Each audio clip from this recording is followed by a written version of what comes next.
Here's Johnny. I'll be back. And you will know my name is the Lord. I'm walking here. I'm walking here. I'm sorry, Dave.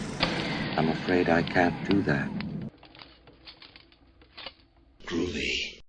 You can't just be on Scream 1, man. It's Scream everything. Scream is life. It's all filmed simultaneously. All right, Cody. Every day is Scream Day. Every day is Scream Day. Then how would you utilize Scream 3 in this scenario? When I'm feeling depressed and life isn't worth living, I'm in Scream 3 Day. All right. I accept it. All right.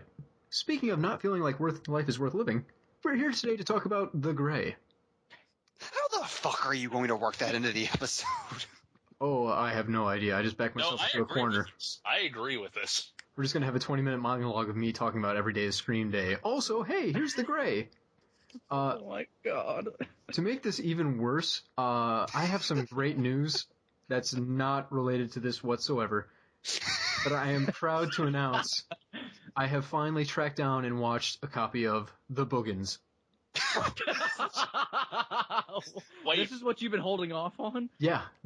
It was supposed to show up yesterday, so I was really nervous I wasn't going to get it in time, but it came today. I got done working out, I came home, popped it in, and for an hour and a half, I got to watch The Boogens. This exists? This exists. There's a movie called The Boogens from the 80s.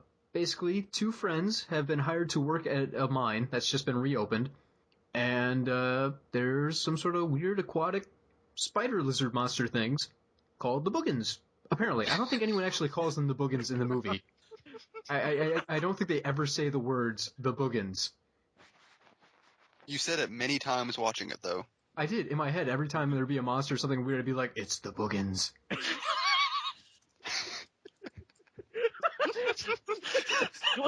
This was your goal for the last several months? Yeah? I mean, I'll go with it.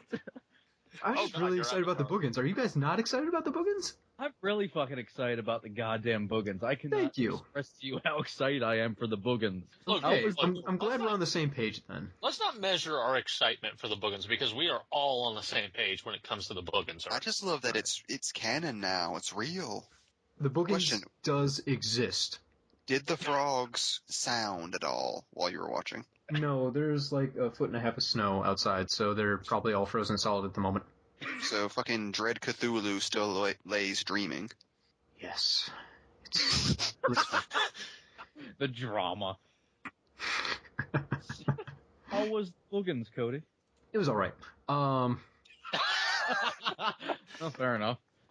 Basically, the characters are really funny and engaging. There's some witty dialogue, which is much appreciated. There's pretty much no monster action until 55 minutes into the movie. And the movie's an hour and a half long. Jesus. So it's like Halloween. I would say it's very entertaining, despite the lack of monster action. There's only a couple of characters, but you care about all of them, so it's kind of surprising when one gets off or whatever. But, I would recommend, if you happen to ever see a copy of The Boogens, you should watch it. And if you ever see a Boogens in real life, don't fight it, because apparently they're immortal. Just run. Go through the mines, get some TNT, go back if you dare. I would recommend moving across the ocean, like go to a different continent, because nothing can kill the Boogens. Fires, nothing can cave-ins, kill the Boogens. Pitchforks, guns. It doesn't matter what you use, the Boogens will just be fine 2 seconds later. This is what you've been decreeing for like 2 years now. The Boogens. All because of a Futurama reference. Wow. But yeah, I feel fulfilled. Like, there's nothing worth living in life anymore, because I have seen the Boogens. No, you still have to watch Frogagooga. Oh, that's true. That's true. Yeah. That's your fucking Kobayashi Maru. That's your worst nightmare. That's the Box Office Pulp fucking field day. But we're moving on to a tangent here. We're really here to talk about Liam Neeson's overwhelming depression and wolves. This is really the start for The Grey, really? This is the start for The Grey. But the point is, I waited for 2 years, I don't know, I'm making that number up, to see The Boogens. It was just so exciting. And as a collective, Box Office Pulp has had blue balls for The Grey for months now. We've been trying to do this episode, so this has to be something special, right? Maybe not. This is how you started. Yeah. Think about a killer lizard monster film from the 80s called The Boogens, which you have named your frogs after. I'm not seeing your point. All right, fair enough. There's no point. There's Okay. no point. I just wanted to reiterate. I just wanted to make sure the audience is on the same page as us. Yeah. By us, I mean James, MB, and I, the sane people in the room currently. Thank you for actually introducing everyone. This makes this intro so much easier. And I'm your host, Cody. And welcome to Box Office Pulp. And if I'm feeling really, really, energetic, I'll, put in the theme or something from The Grey, which I imagine is just Liam Neeson weeping at night. Once more into the fray.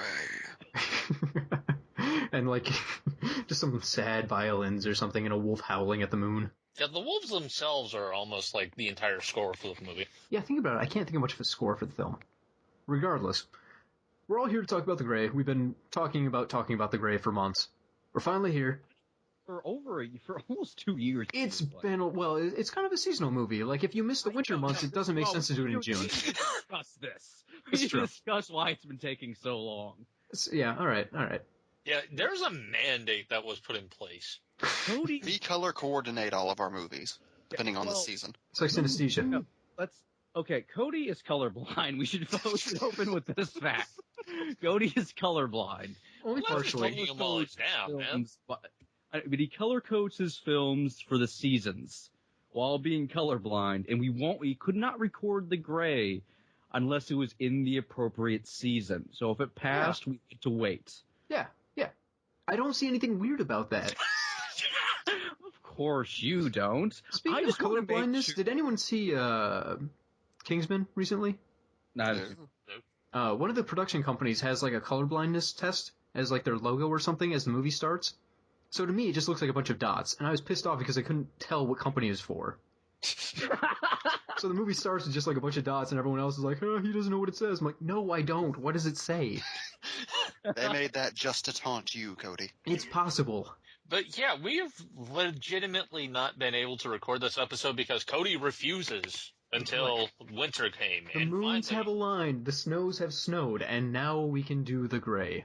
The snows have snowed. You did your own little poem there. It's true. The snows have snowed. Winter is coming.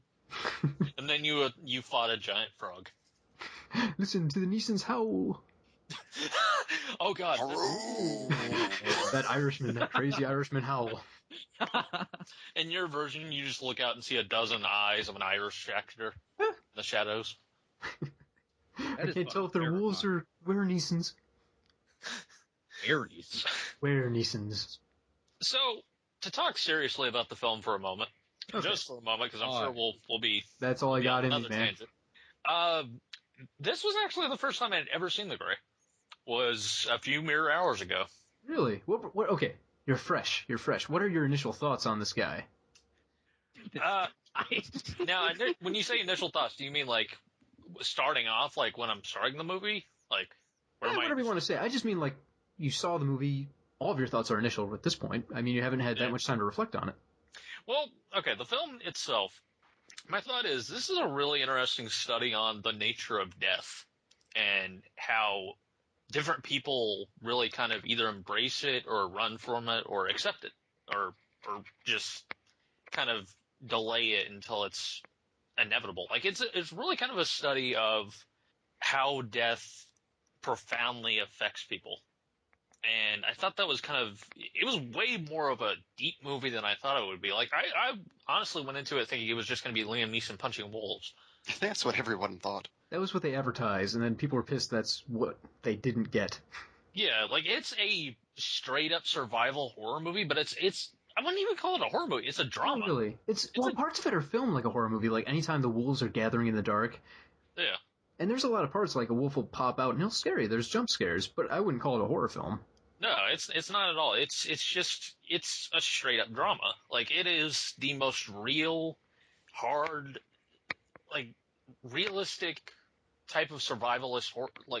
Not even a horror movie again. It's almost indescribable in how gritty it is because it is just okay, this is as real can get, and nothing seems fantastical about any of this. Even in the way it ends, like, it's just, yeah. Even it's Neeson's Wolverine claws seem perfectly logical in that moment. Yeah, pretty Broken much. bottles and duct tape. Oh, Like electrical tape. Like, Liam Neeson gets to play the type where he's this bitter action hero type, and he still gets, like, weathered down and doesn't really come off as, like, this insurmountable force or anything. Like, he feels as much as a hopeless victim of these wolves as any of the others. Like, he just, it seems like nature itself is just coming against these guys, and it's kind of amazing to see just all of them slowly break down and break apart. It's kind of a weird philosophy film. Yeah. It's very existential. Yeah, because, like you said, MB, it's something that seems to I don't see discussed in relation to this movie very much, which is that it's not really a movie about survival at all. It's a movie about death. Yeah. I mean, the second the plane crashes, all of them are pretty much dead. And the rest of the movie is just them choosing how they wish to die. Think about it. I mean, some people interpret this, I think, literally when it's not meant to be, but the idea when they crash, they're just in purgatory. And that's really all the landscape is, just, colorless and desolate, just purgatory. And they're all just dying in different ways and it's getting their death. And it's interesting because the film takes place in the Alaskan wilderness, but it feels otherworldly. Like, it doesn't feel like there's any civilization whatsoever beyond where they are. Like, and I could be wrong, like, when there's a scene where Frank Grillo's character finally just kind of sits down and says that he's had enough of life and just kind of looks out at the horizon and says, it's not going to get any better than this. And the entire time during that scene, I was thinking, like, wouldn't it be a wrinkle if behind those trees there was, like, a Denny's? Denny's. But at the same time, the entire time you're watching the movie, it doesn't feel like it's a place on Earth. It feels like it's on Mars or something. Yeah, it just feels like a snow planet or something. Like they landed on Hoth, and instead of tauntauns, there's just a bunch of wolves. There's been a lot of said about, how meh the CGI is for the wolves, but I actually like how they're kind of off. They're bigger than they're supposed to be. It's like Bruce from Jaws. Like, it's just they're slightly off. So they almost have this mystical quality to them. Like, they don't behave like regular wolves. They're heightened. Yeah, and whenever, like, it's even stated after the first attack that, okay, to set up the movie, like, a little bit, Neeson works as a hired sniper, essentially, to shoot down these wolves in the event that they attack these oil riggers. And he knows about them to a degree. Like, he knows about their rich, like, their habitats, and then he knows a little bit about their hunting styles and all that. So as soon as the first attack happens, he's like, oh, well,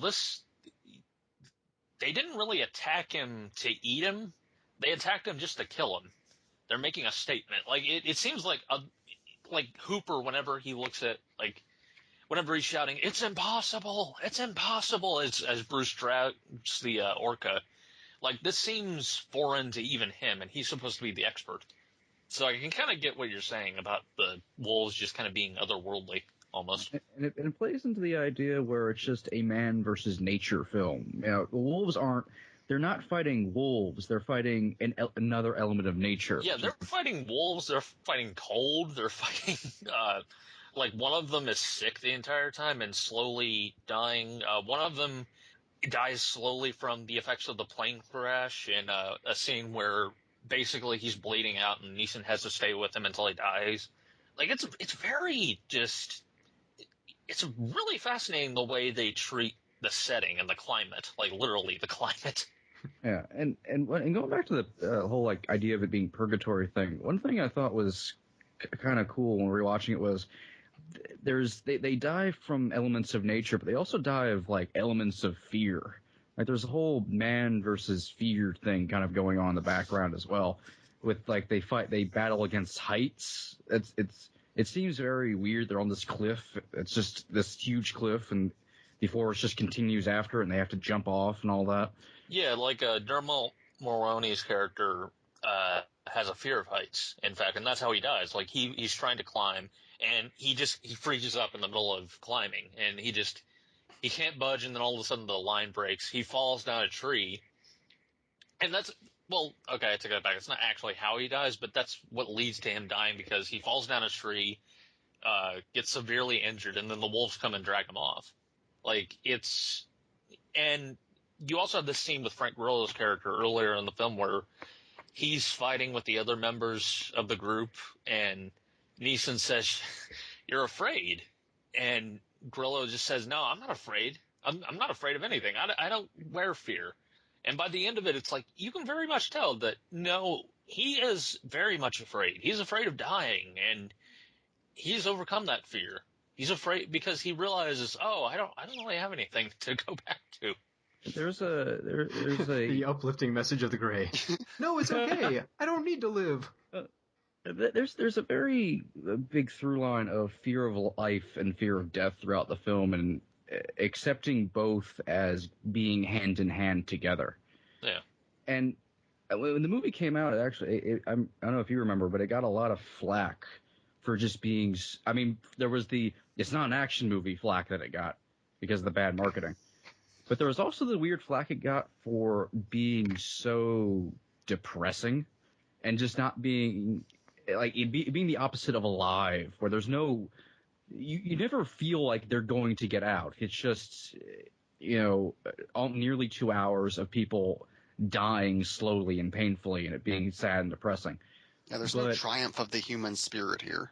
Yeah, but I like the film because it's not just this desolate movie of no hope and you get no enjoyment out of it, and there's no death, no returns, et cetera, et cetera. It shows there's this grace and beauty amidst all this death that's going on and the hopelessness of survival. It's the acceptance of death. Like, there's more to it than just this bludgeoning of pain over and over again. Well, I think it's fascinating because it's a study of a very basic human concept, which is, what is the human psyche when it comes to death? Like, when it comes to facing one's immediate oncoming death? Like, how do different people react to realizing that it's coming? And for these guys, it's like, yeah, they want to get out, they want to survive, but it becomes very clear that they're not going to.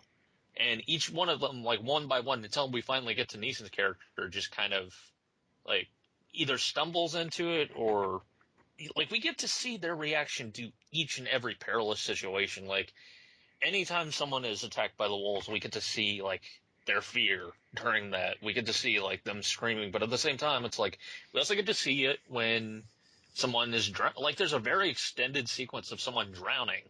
And just to cut off of that, there's a couple of scenes in movies where it's just, like, agonizing to watch. Like in Saving Private Ryan, where the guy slowly gets stabbed to death while his buddy's hiding downstairs. And you're just screaming at the screen, like, get upstairs and help him! For me, this is, like, one of those worst possible scenes to watch, just watching the guy drown, like, 3 inches from the surface. Because his boot is stuck in a tree. Like, he's so close, but he can't get out.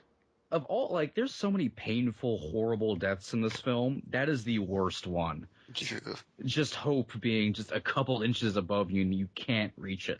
Yeah, because it's like the entire time, like, his foot gets stuck between 2 rocks. And Neeson is trying to pull him off, and it's like, he's even, like, chastising him, like, what are you doing down there? Like, he's got his hands on a log. He's perfectly within arm's reach to pull himself up, but he just can't because he's just lodged in there too tight. And you can see the fear on his face. He's just screaming underwater, and he's not holding his breath, so he's just drowning. It's horrifying. Yeah, there are a couple of scenes in this movie that are just horrifying to watch, but just so well put together. Like the airplane crash is phenomenal. That's worth the price of admission alone. Or the dream sequences where Liam Neeson is seeing his wife, and all of a sudden he's ripped back into the real world, and she's torn away from him. Like, oh, those are just so well done. But yeah, the one right after the crash where he's with his wife, and all of a sudden the snow hits, and he's rocked, like, up, and he just sits up, and he's in the wilderness. I remember they used that in the trailer, and that was, like, the moment that sold me when I saw it in theaters. Like, you see that trailer, and it's like, oh, shit, I want to see this film now. Yeah. And there's even, like, even in scenes that aren't death scenes that are horrifying stuff, where it's like Frank Grillo's character takes one of the dead wolves that they've roasted and started eating, takes the head of it, and just kind of goes insane and throws it back to them. And then you hear the wolves howl, like in terror and remorse almost, and then they howl in anger. And all of them are just silently watching. It's the way they treat the wolves as a force of nature in this movie is. Yeah, what I love about that scene is, in any other movie, that's the moment where Neeson would stop him and tell him, "Oh no, this is crazy." And this movie's like, "Nah, he needs to do this." The relationship between Diaz and Otway, a little more, because I didn't like Diaz at first. When Diaz originally came off to me as that cliche stereotype character you see in nearly every movie. Well, like if this were a slasher film, dick. He would be the high school jock who's basically an asshole and gets the most glorious death, 3/4 of the way through the movie to prove that shit's serious. Like in this film, he's just supposed to be the asshole at first, but eventually they give him enough of a not really redemptive arc, but you see enough sides of him where you get past that cliche. Yeah, well, after the alpha male challenge scene between Diaz and Otway, he just kind of stops being that. Like, he's still kind of an abrasive dick, but just not in the same kind of way. Mm-hmm. And he ends up having, like, the more obvious arc, it feels like, than even Otway. I can see that. I think I took the movie in maybe a little bit different direction than you guys, because you're focusing more exclusively, I think, on the concept of man against death, or, the value of life and death. And for me, I've seen the movie more as, like, an extension of just Liam Neeson's depression. Yeah, that's how I see the movie. The setting is basically like an externalization of his internal depression, and you could even see the wolves as maybe like actors within that. So not necessarily fear, but just maybe fears, but all the kinds of anxieties that he goes through or whatever else externalized into actual creatures that are trying to murder him. Yeah, well, you can even see the other survivors as facets of Otway's personality during depression. Mm-hmm. There's the family man. There's the lonesome dick who's just there for his own good. There's the guy with faith. There's the other atheist, and then Otway's just kind of there in the middle. And I mean, the whole basis of the film, if you want to do it as like a log line, is God, a suicidal man fights for survival. It's almost ironic. And that empty wasteland, like the perfect Alaskan wilderness, to represent an empty headspace or a depressing, lonely shithole of a mind space. Yeah, I mean, depression, just that cold, colorless feeling, or just fighting for every breath and every move for every day. I mean, that's what the location they're in, the situation that they're in, just amplified up to like 11. Box Office Pulp, brought to you by depression. It's funny because it's sad. Box Office Pulp guy faces the gray every day. Box Office Pulp calls it his life. Box Office Pulp guy takes all the little alcohol bottles and drinks them thoroughly before breaking them to make into knives. Then he slits his own throat. Box Office Pulp guy is Liam Neeson and the Wolf. Box Office Pulp guy only fought a chihuahua. Box Office Pulp guy wishes his throat was about 4 inches longer. Is this what we do to get away from sadness? Yes. Box Office Pulp guy? Yep. Aren't we Box Office Pulp guy, really? Deep down? No, yes. Never say that. Too late. The prophecy is true. Dare you. I remember when I first saw this movie. Again, I think like everybody else was expecting just Liam Neeson punching wolves, which I was totally on board for. But I was immediately taken by just the starkness of the movie's opening, where it's like Liam Neeson's Japan story. It's like you just have this actor who at this point you've associated so much with machismo and with aggression and just being the action hero who gets his way, and you just open with seeing him completely at the end of his rope, just giving a monologue about how just he has nothing to live for. He's pretty much in exile. One thing I find really fascinating about this movie is when it came out, apparently it was advertised to Christian groups for its strong messages of faith. What?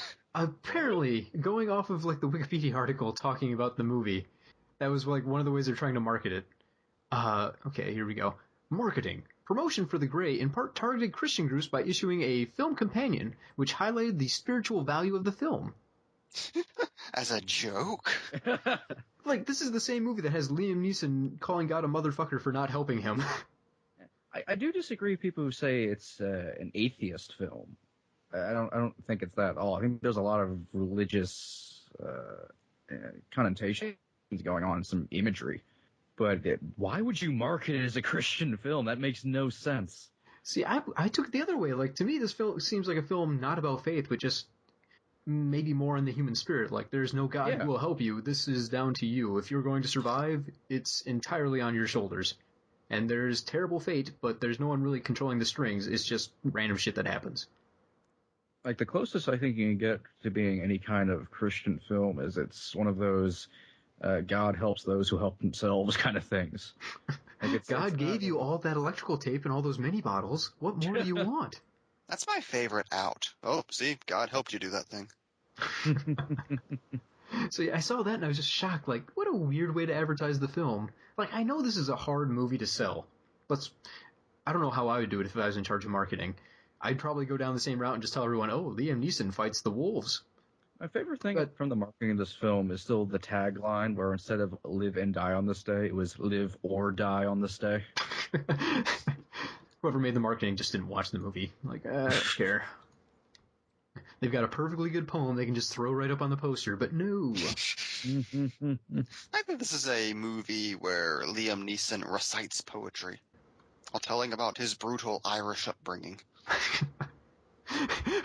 God, that was one of the weirdest parts in the movie for me, though. When they're all sitting around the fire exchanging stories about their lives, and I think the story right before Liam Neeson goes into his backstory is something like a guy talking about how he can't die because the last woman he fucked was just the ugliest prostitute he's ever had. And they're all laughing like, ha ha ha ha. Then it cuts to Liam Neeson like dead serious like, my father was a kind man. In his way. In his way, yeah, and then goes, like, starts reading poetry. Everyone else is talking about fucking hookers, and Liam Neeson is over there in, like, a Shakespearean film. It's like that episode of Life is Too Short. I'm here to tell you that I have full-blown AIDS. There's a weird progression in that scene already. One guy's talking about his daughter, then Diaz talks about fucking a hooker, and then Neeson talks about his dad. Like, it was really... Like, where did that come from, bro? I thought we were all just sharing. Yeah, but yours was sad. Did you have a poem? Huh? Did you have a poem? Shut the fuck up. There once was a man from Peru. God, I'm glad they're all dead now. Each and every one of them. So, my backstory on this film, going into unrelated backstories. When this movie came out, I was forbidden from seeing it by my girlfriend because of the portrayal of wolves. Basically, the big hubbub I remember when this movie came out was animal rights activists were very concerned that the movie was going to portray wolves in such a negative fashion it was going to lead to an increase in human wolf attacks. Like, we'd be killing wolves, not wolves attacking people. Yeah. Which, to be fair, does have precedent when you look at Jaws. Exactly, yeah, it's the same deal. I mean, obviously in Jaws, it's the story about a supernatural giant shark killing people. And in this one, the wolves are portrayed as just protecting their den.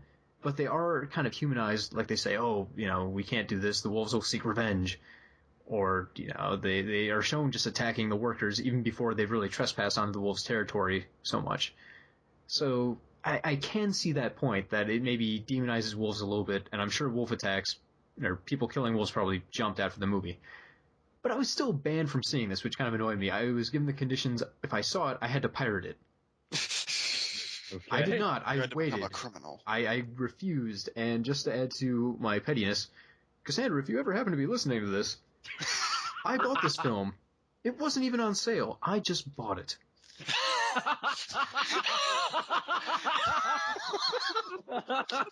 And now I'm doing a podcast on it, telling people they should check it out, because it's a quality, well-made film. Live and die on this day. Live and die on this day. Live and die on this day. I love our podcast so much. But to anyone who's listening and is actually concerned about that aspect of the film, it's a bit of a mixed bag. yes, the wolves are given some lip service as to saying, well, they only attack people when people are trespassing into the wolf's den, and they don't normally behave the way they do in the film. On the other hand, I think if an average person watches this film, that's not the message they're going to take away. They're going to take away the fact that these wolves were just killing people left and right. They're basically made out to be like horror movie slashers, like they are unstoppable killing forces. To be fair, I think that if your plane has ever crashed in the Alaskan wilderness and there are wolves around, you have every right to kill them. Yeah, no, I whatever it takes to survive. No, they're trolls. You have to kind of look at it as you have to look at it in the context of the film, and you can't really you can't do anything about how people are going to react, even if they react like fucking morons in regards to animals. In the context of the film, I would not say wolves are necessarily demonized at all. It's just this is the kind of situation you would in. It'd be like if they were, it's like the movie Open Water with the sharks. It's like it's made very clear multiple times that the only reason that the wolves are even attacking them is because they're near their den, and Neeson actually ends up in the den. Because every single decision made in this movie is the wrong one. Yeah, actually, is an interesting film.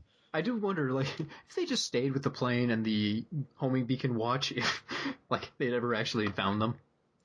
If they had stayed in shelter. Yeah, it was like a 2-minute movie, like, oh, hey guys, we found you the next day. That's a fascinating aspect of that movie, because again, with, Liam Neeson in the role, you just immediately accept that, okay, he's the alpha male, he's the leader, he's going to act in everyone's best interest, and every decision he makes is the right one.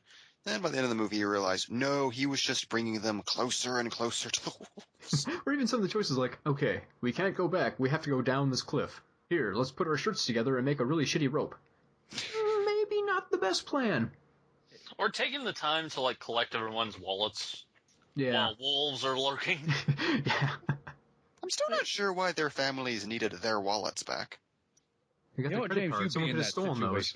Have you ever had someone steal your credit card information? That is a pain in the ass. Just wolves ordering like thousands of dollars of World of Warcraft shit. That's exactly what would happen, and it's terrible. Then you have to write checks for everything, and Walmart won't cash them. Who's going to cash them? The banks close early. Going back to the into the wolf's den kind of thing, and going back into the idea of the religious and purgatory symbolism, because I only work in mythological symbolism, as you know. He blows the dust off his copy of the Poetic Edda. No, I actually don't have any Norse mythology this time. Oh, okay. But I will use some divine comedy. All right, well, let's hear it. Or it does feel like, as they change locations, they're going in different, circles of hell as they go further and further, starting in purgatory and then going into the woods and that circular campfire, and then they descend down the cliff and they end up crossing a river at one point, and then they just immediately are in the middle of the wolf's den. And it's an interesting progression if you follow them along on that path as they just go deeper and deeper into the very thing they're trying to escape from. Yeah, it's a downward spiral into hell. Yeah, with Otway's like final fate being, battling the other alpha male. Yeah, the whole wolf pack versus survivor pack thing, I think, is really cool undercurrent in the film, where you hear the Omega challenge the Alpha in the woods, and you see it happen between Diaz and Otway right there at the fire, only a couple seconds afterwards. That was a little heavy-handed, but I appreciate the fact they're trying to draw some parallel lines. But no, that is a really good point, just the pack versus solo mentality. And especially in a place like Alaska where, it's very isolated. The only thing you really have are the people around you. It's not like, you're sitting in Los Angeles where there's 1,000 different forms of entertainment. Look, at the time the governor was still Sarah Palin, so it was a desolate wasteland. I can see wolves from my house. They're eating Liam Neeson. Why didn't you help? Why didn't you help, Sarah Palin? That would be terrifying to see out of a pair of binoculars. Just look out, and there's just Liam Neeson battling a wolf. Like, oh my god! With his Wolverine claws. In the basement. What if that was Where's it? Like, my family? depending on where you live, you look out your window and you see a different version of Liam Neeson doing one of his movie things. Oh God! Like if you live in Europe, you look out and you just see Rob Roy happening.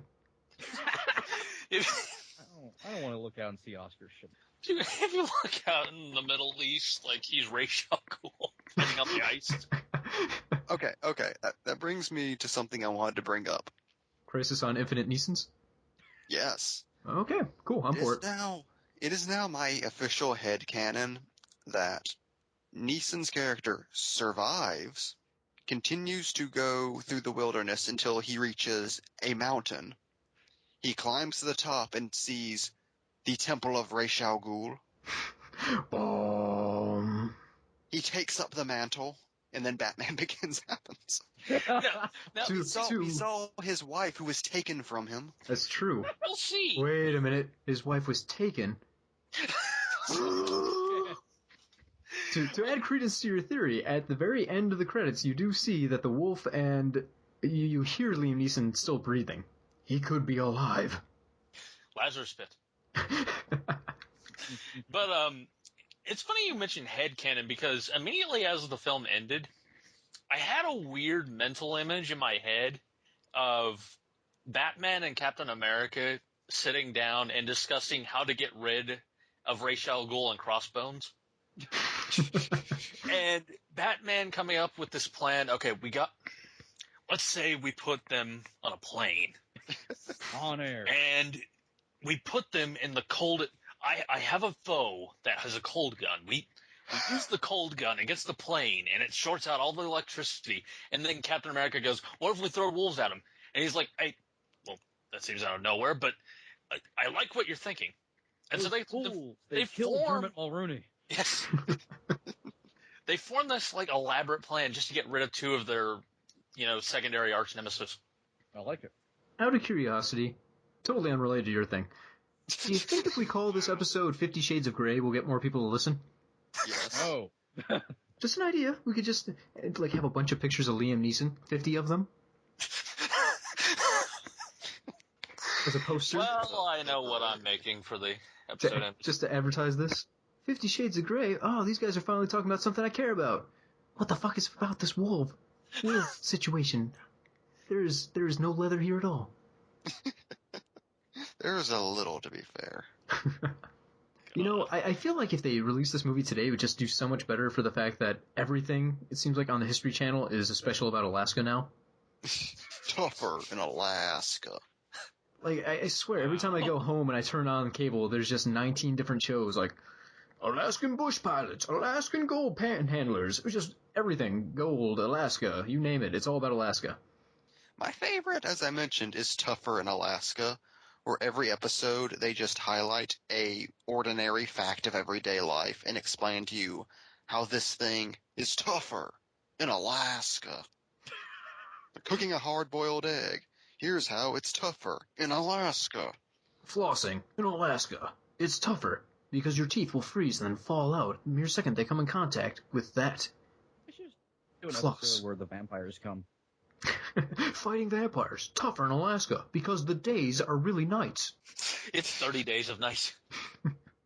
It's just the Alaska cinematic universe. See, that's going to be my headcanon. Liam Neeson survives this encounter. He stumbles down into Barrow, Alaska as the sun sets. Vampires. And he's got to fight them all. Really, this should have been a great series. It's 50 Shades of Grey, because each Grey is him fighting a different type of monster. I'm trying to make that pun work, man. No, it's the only one I got. Let it go. Never. Let it go. This bit's gonna work, goddammit. Oh. As a kid, I always told people my dream job was like to be an author or a movie director, and now I think that's wrong. My dream job should be like a comedian that specifically tailors his act towards Alzheimer's patients. Because you get unlimited retries, really. Like, if you bomb one week, you just come back, and then they'll forget that you were really shitty last time. And you never have to evolve your set. Like, you'd be gold. You never have to write new jokes. What?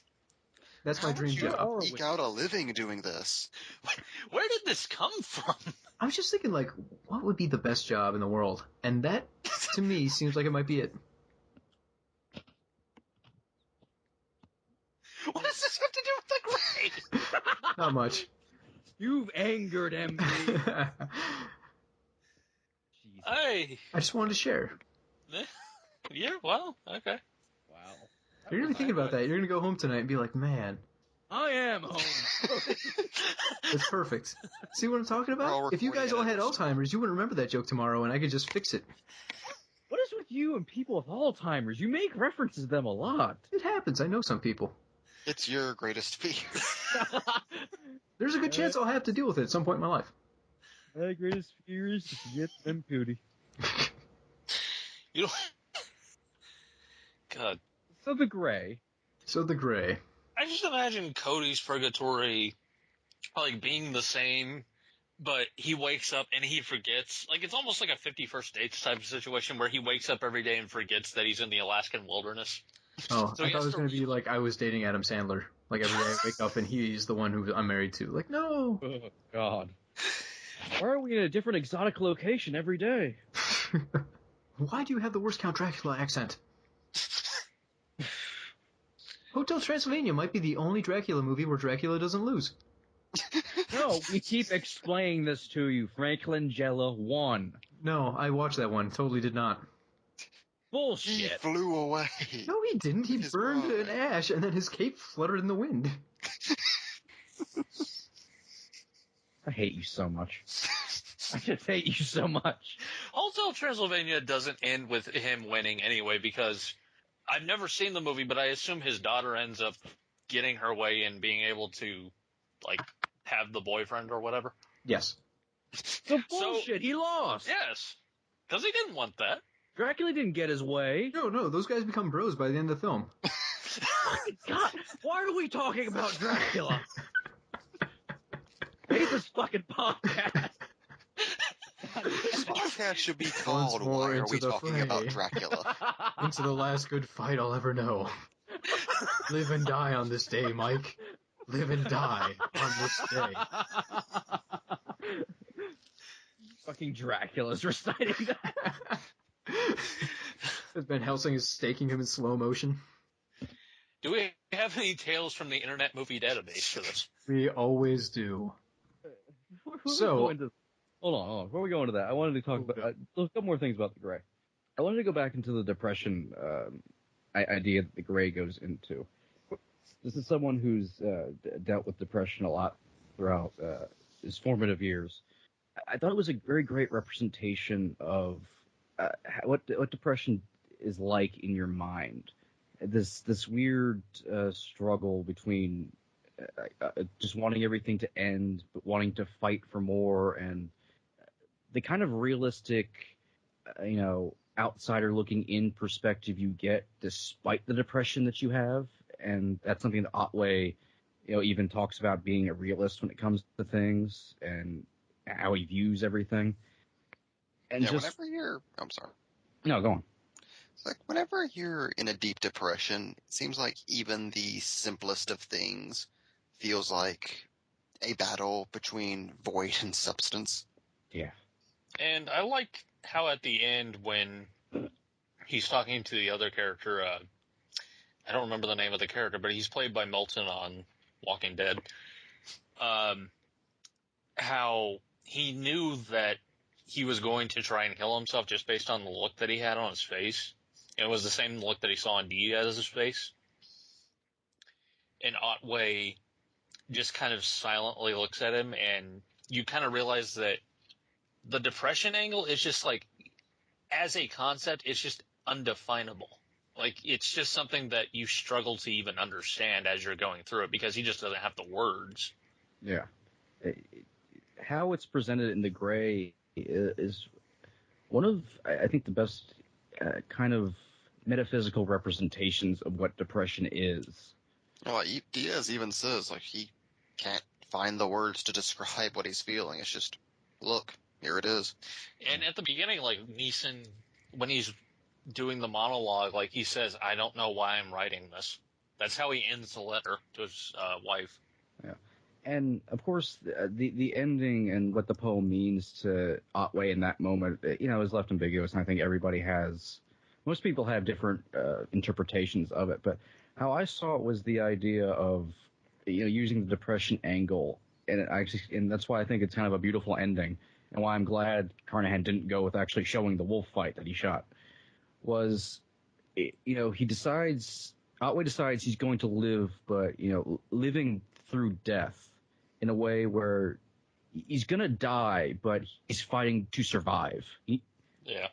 It's almost like he beats it at the end, where it's like the entire time he was still on the edge, but he's been through so much that he decides, even though he knows it's coming, he's not going to go down without a fight.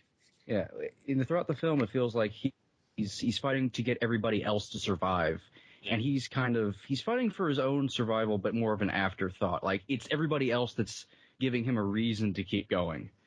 And at the end, when he puts the wallets down, and then the alpha shows up, it's in that moment he decides to actually fight for his own life, for himself for once. It's really well done where they show him looking through all the wallets and looking at the pictures in them and just kind of reaffirming almost his faith in humanity and faith in good things almost, because he gets really touched at some of the images in there and he just kind of loses it. And that's when the wolves show up, and that's kind of when he decides, okay, if we're going to throw down, we're going to throw down. I do just want to say, I love how Diaz just has no one. I know, that's actually kind of a wrenching moment where he just opens up and there's just a driver's license on the inside. You guys have stuff inside your wallets? I've got coupons, I guess. I got some cards, It'd be hilarious if, like, a Super Saver card fell out. Oh, they knew him at that store. Yeah, there's something fascinating in the idea of dying in the manner of your choosing kind of not being the honorable way to go out. And, the way Neeson chooses to die. I'm just going to call him Neeson. Okay. We're close enough. The way he chooses to die is having death forced upon him. Which, again, kind of goes against something you would see in a lot of stories where the most important thing in the world is dying in the matter of your own choosing. Yeah. But the way it's presented for at least Otway, that's him giving up. Whereas him choosing, him accepting death, but also having it forced upon him. It seems to be him meeting death halfway. Yeah. I think going back to, right before he fights the wolf, you see the flashback scene with his wife, and she tells him not to be afraid. And it's not being afraid and accepting death, but fighting not to die at the same time. It's not being afraid of death or life. Exactly. Which, again, live and die this day. It all comes back. I was going to say, to lighten the mood here, and going back to the idea of choosing your own death, have I ever told you guys my cannibal joke? No, Cody, you have not. Okay, it's not really my joke. I mean, I got it from someone else, but I'm going to take the credit. There are 3 explorers in the Amazon, deep in the woods of the Amazon jungle, you could say. And they're surrounded by a pack of cannibals. And the chief walks up and tells them, "We're going to kill you. You can't escape, but you get to pick how you die. But don't be sad, because we're going to use every part of your body. We're going to take your bones, make them into tools. We're going to take your skin, make it into a sail for our great boats. We're going to eat your meat. We're going to use every part of you." So the first man goes, "I choose death by decapitation." So they take a sword out and they slice his head off, and they eat his meat. That's not the joke. What's wrong with you? You're sick. Hurry up, Cody. Come on. That was a weird detail. It really was. I'm painting a picture. Welcome to my mind palace. This is where I keep the jokes in the foyer. They're in the joke dish. The joke pen. Yeah, that's the candy. Anyway, continue. The second explorer says, I choose death by rock, and they smash his head in with a rock. And they strip his skin off, they pull out all of his bones so they can start making tools with them, as they promised. And the third man looks at the chief dead in the eyes and goes, "I choose death by fork." So the chief then takes out a giant fork and stabs the man 1,000 times all over his body until finally the explorer bleeds out. And as he's dying, he goes, "Ha! I ruined your sailboat. Oh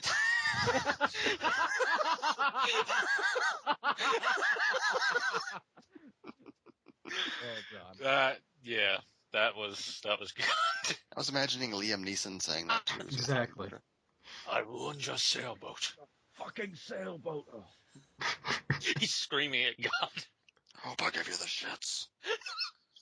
I'm still really mad that the movie Battleship did not feature Liam Neeson shouting, "I sank your battleship." We're all sad about that. Right? That was a perfect opportunity. Everyone knew they needed that.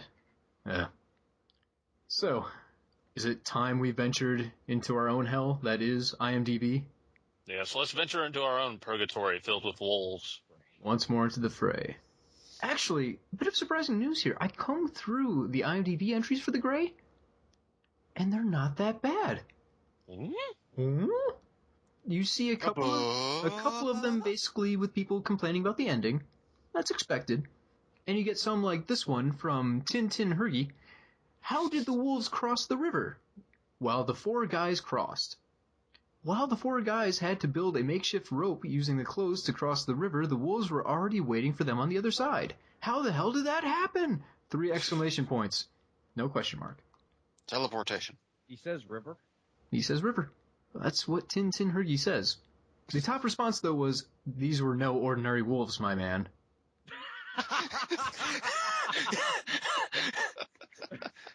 Was And that the thing? And we're James Almost. The wolfen. No. Tigo Todd is much more upset about things, though. His subject, did realism, caps lock, piss in their coffee? He says, why go to all this trouble to make a completely caps lock, realistic survival story? Especially when there are so many great real, caps lock, ones that could be retold on the big screen. Seriously, just what was these guys' problem with with reality? Did realism somehow offend them so much that they decided to have nothing more to do with it? Did realism piss in their coffee or what? Thanks for nothing, guys. I'll stick with Touching the Void. Thank you very much. Ellipses. Was that dude like speaking in 70s comic book? Surprisingly, yes. I'm not sure how he uploaded it to IMDb, but he found a way. He's mad that they wrote a story. I'm mad that movies exist. I think this guy's just upset that he can't type the word realism or reality without caps lock. Like, every time it appears in this post, it's in caps lock. I'm in hell! I can't stop! Help! Well, he wrote that in 2007, so I hope he's gotten his life together since then. And my best wishes to his fingers. Hopefully they've learned how to type normally. He wrote that in 2007? 2007! Yeah, these boards, I've only gone back a couple of pages. I'm already reading stuff from like, oh, this is member since, okay. Yeah, I was about to say, didn't the movie come out in 2009 or something? Well, wasn't it a book first, though? It I thought, was like, a he short was just talking about the story. book. Yeah, it was a short story.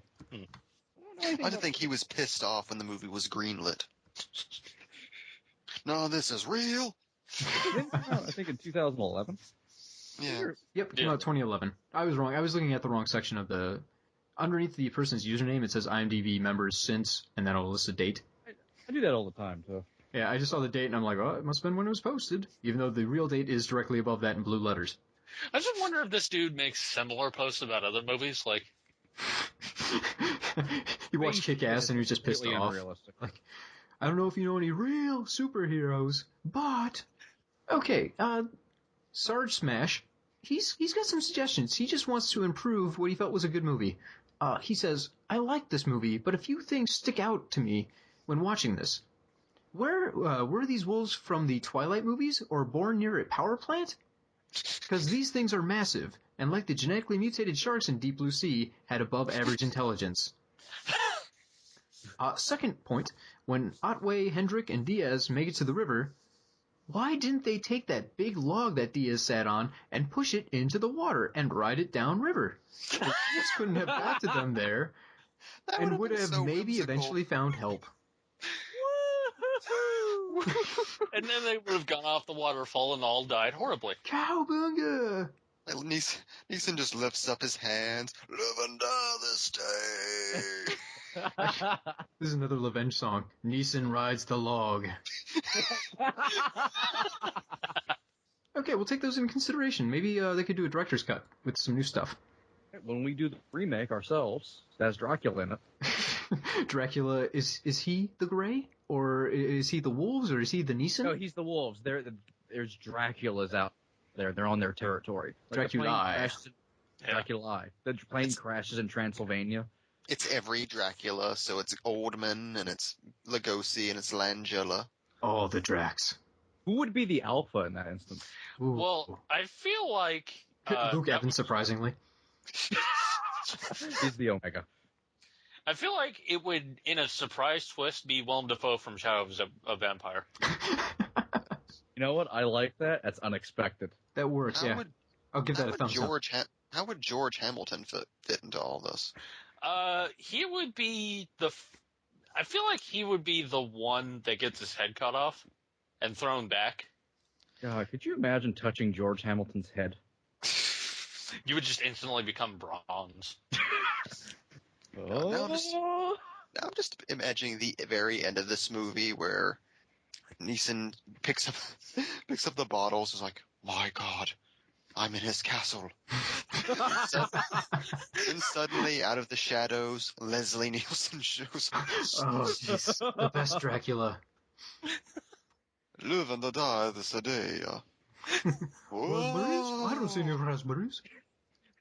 That's a stupid podcast. Yes. I told a cannibal joke. What are you talking about? This is the height of culture. I like how Mike has gone from, this is the greatest podcast, this is the worst podcast. I want to find a way to edit those together at the end so we can just see him just falling apart by the end. Yeah. What is this? We're Why am going I through, here? like this podcast is actually an expression of Mike's own depression. Yep. Like we're all extensions of Mike. Oh God, I'm so sorry, Mike. I'm part of you. Wake up, James! Wake up! I'm this weird wax dummy all of a sudden. It's really disturbing. Batman's hair falls in front of MB's face. That was an unintentionally funny bit, right? Just the hair coming in front of his face and rubbing it back and forth. Ooh. I'm a ghost, father. Ooh, booty, booty. Okay, back to IMDb. Matrix Flower is a little bit more upset here, saying, "What man with half a brain would leave the sanctuary of the plane wreckage and all its potential means of survival? Super long ellipses.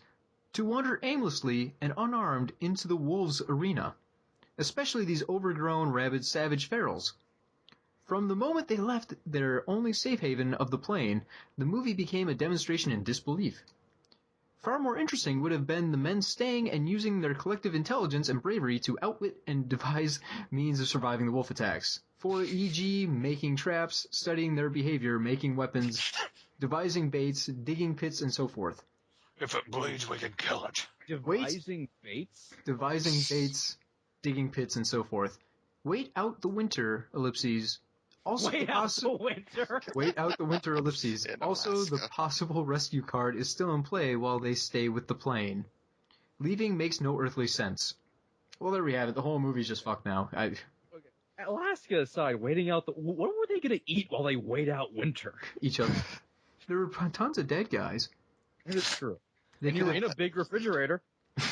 They still get attacked while they were at the plane. Like, it didn't matter if they were at the plane or in the woods. Like, This also they were sounds like a terrible movie. Like, I just want to watch 10 men sitting inside a tin can for 6 months. That's it. I just want them to sit in there and kind of talk and reason things out Slowly with their starving feelings. to death. Yes, that's all I'm asking for.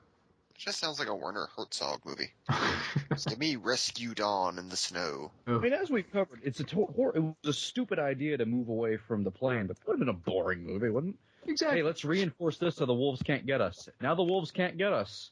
also, I love the idea of that. Does anyone want to play Parcheesi? Wants to suck dicks now. No. We'll live on cum. I don't know why no one's Live about that to idea stay. before. I mean, it's... Live and come to stay. That's my motto. I think Mike's right. This actually is a really dumb podcast. But I still love it. It's Lord, special. The puss. It's the only good fuck I'll ever know. Come on, this day. Come on.